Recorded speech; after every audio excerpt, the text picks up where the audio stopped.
श्री गणेशाय नमः। मोती, चंद्ररत्न, पर्ल हा जो स्टोन आहे अतिशय सुंदर आणि शुभ असा रत्न आहे। हा जो रत्न आहे चंद्रमा किंवा मून साठी आहे।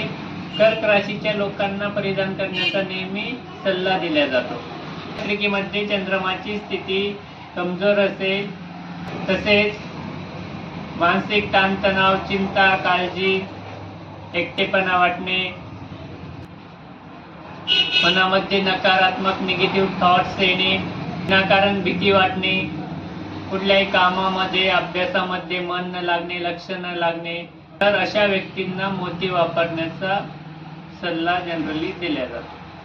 पण बरेच वेळा असे लक्षात येते, असे बघण्यात येते की काही व्यक्तींनी, जे काही माता भगिनी आहेत, यांनी बऱ्याच वेळा हातामध्ये मोती परिधान केलेला असतो, तरी त्यांना त्याचे निगेटिव्ह किंवा नकारात्मक परिणाम दिसून येतात। जसे की थकवा जाणवणे, अशक्तपणा येणे, झोप न लागणे, एकटे राहणे, एकटेपणा वाटणे, तसेच वारंवार आजारी पडणे, वारंवार सर्दी खोकला होणे, चिडचिडपणा वाढणे, जास्त एकटेपणा जाणवणे, एकटे राहणे, पर्सन्स डिप्रेशन मध्ये जाण्याची शक्यता असते।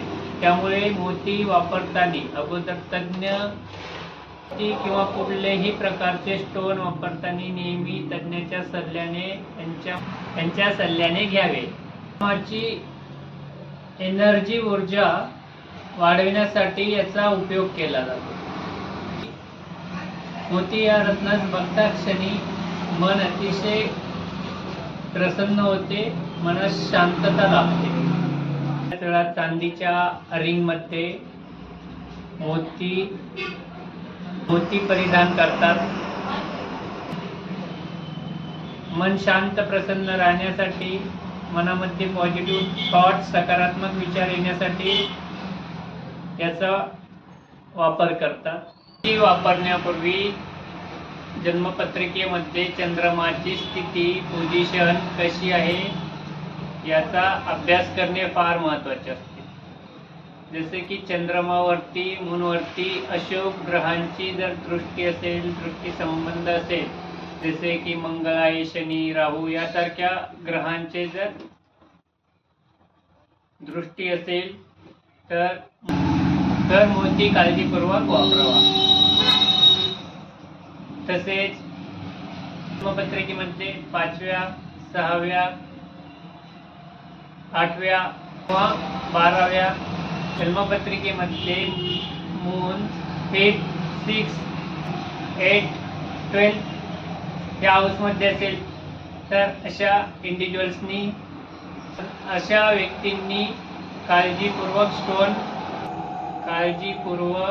मोती वापरावा।